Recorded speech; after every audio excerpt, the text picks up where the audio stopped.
dan juga beberapa kegiatan yang kami akan laksanakan dalam waktu dekat.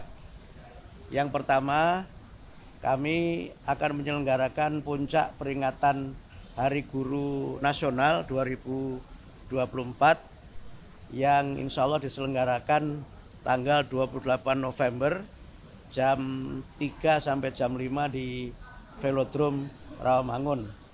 Dan kami tadi menyampaikan kesediaan Bapak Presiden untuk dapat membuka dan memberikan pengarahan dalam acara Puncak Hari Guru Nasional 2024 dengan tema Guru Hebat Indonesia Kuat.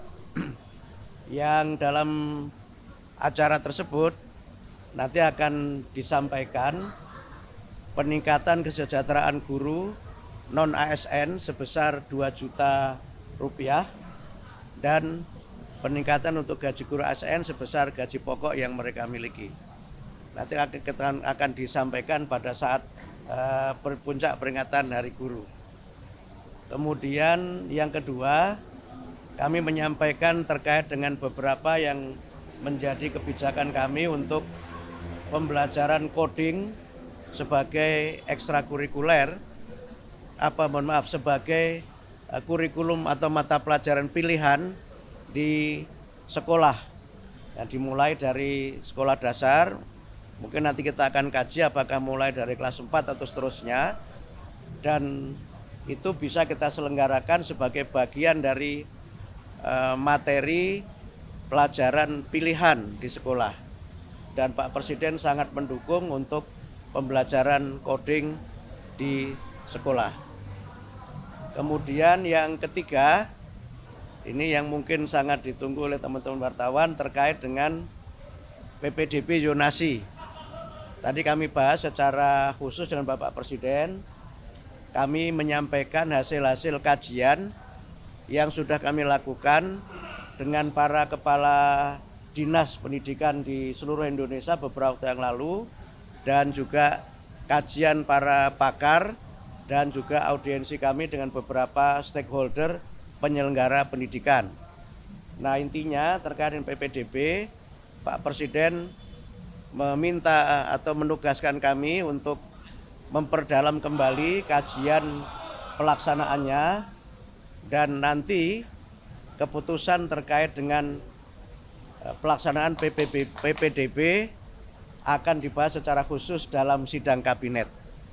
Jadi sekarang kami masih memperdalam kembali kajian tentang PPDB zonasi, dan nanti hasilnya akan kami sampaikan kepada Bapak Presiden dan keputusannya akan ditetapkan dalam sidang kabinet. Saya kira demikian dapat kami sampaikan. Terima kasih. Ya.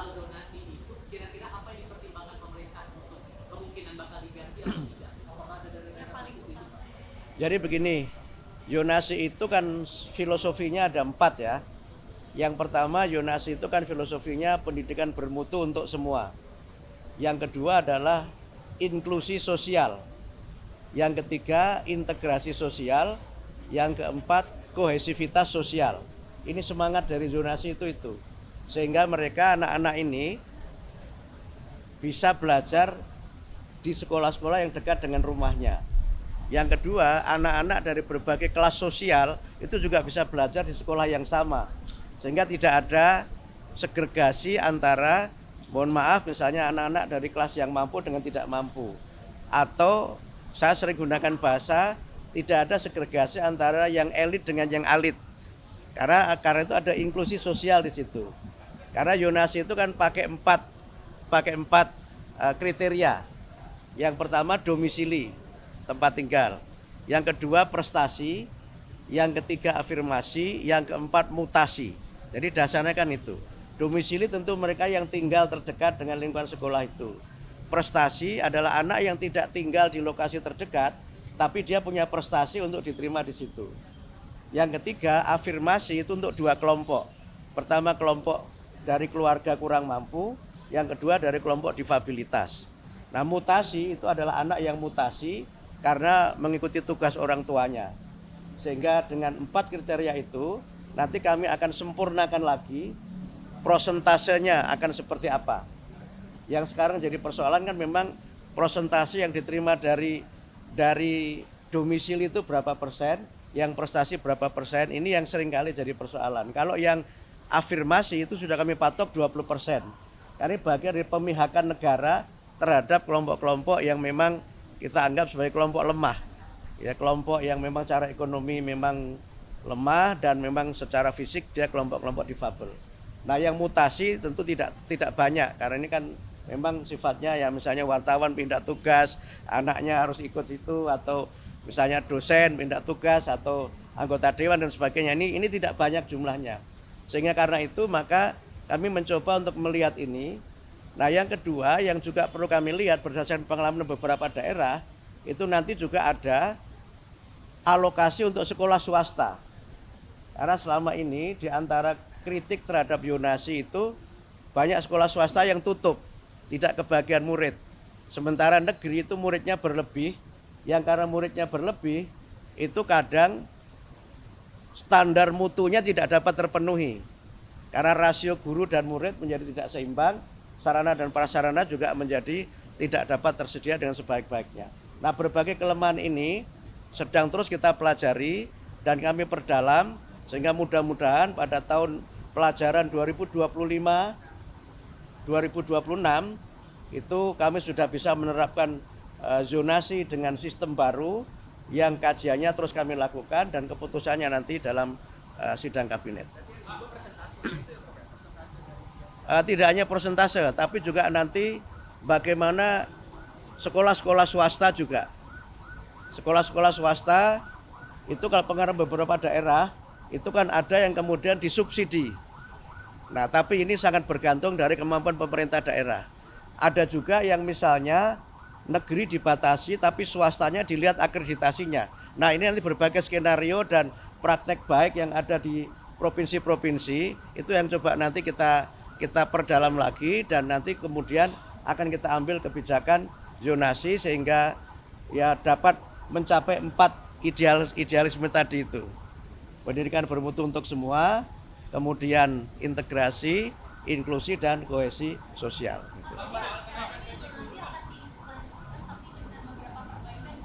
Menunggu sidang. Kami belum bisa mengambil keputusan karena keputusan nanti tidak ada pada kami tapi pada sidang kabinet dipimpin Pak Presiden.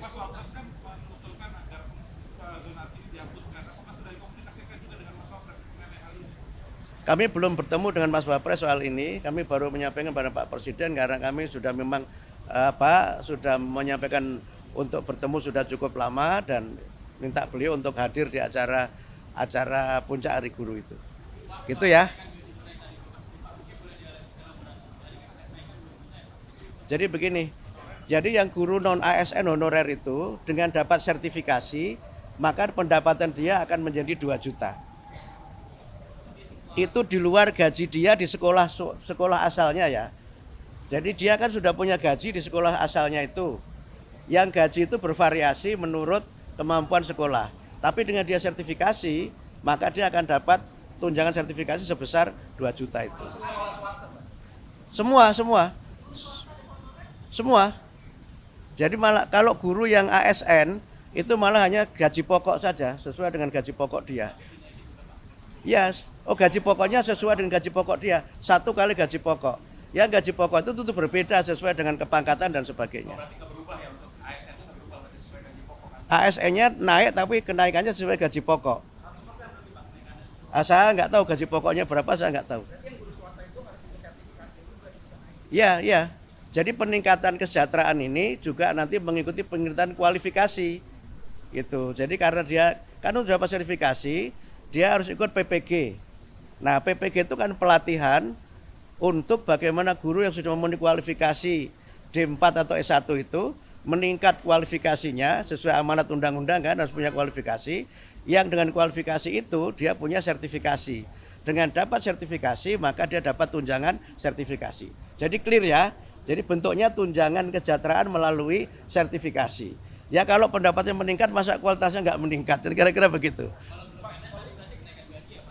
Guru PNS itu kenaikan gaji sesuai dengan gaji pokok.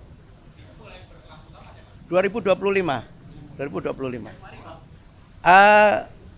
teorinya Januari, kan tahun anggaran dimulai Januari. Tapi realisasinya nanti tergantung dari bagaimana pencairan dana dari Kementerian Keuangan. Kalau soal mata pelajaran coding itu sejauh ini adakah daerah-daerah yang bakal diprioritaskan untuk program itu? Infrastrukturnya juga, Pak? Belum pakai prioritas, tapi kami sudah melakukan kunjungan ke beberapa sekolah yang ternyata sudah banyak yang menyelenggarakan coding.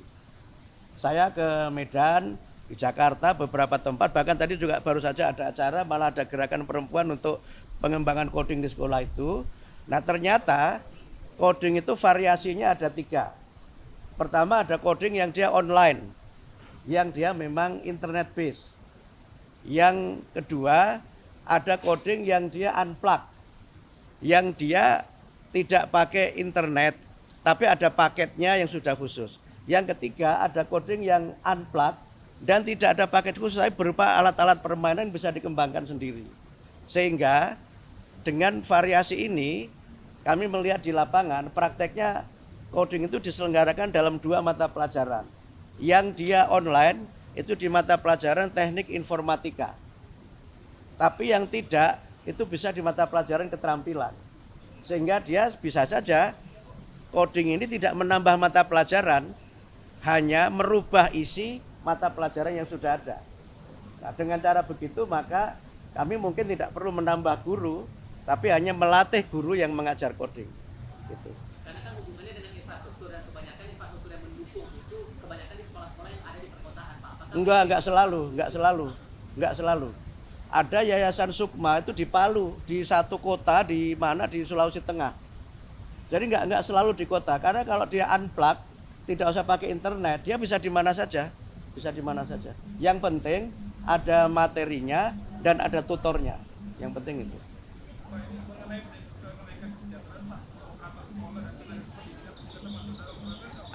Itu belum yang termasuk yang nanti, tapi kami usulkan itu untuk mudah-mudahan bisa diakomodir dari usulan kami untuk peningkatan tambahan anggaran di kementerian. Tapi yang sekarang disetujui DPR, yang sudah diketok beberapa waktu yang lalu, itu belum termasuk itu. Tapi termasuk kami usulkan untuk tambahan anggaran yang mudah-mudahan nanti bisa disetujui oleh DPR. Belum. Yang di Kemenak belum. Kami sudah ketemu dengan Menteri Agama, tetapi untuk yang Kemenak itu belum karena belum masuk kuota di tahun 2025 ini. Jadi yang 606 guru itu semuanya guru yang mengajar di sekolah. Yang untuk Kemenak nanti kami hitung lagi dan kami matangkan lagi karena ini menyangkut skema anggaran lintas kementerian.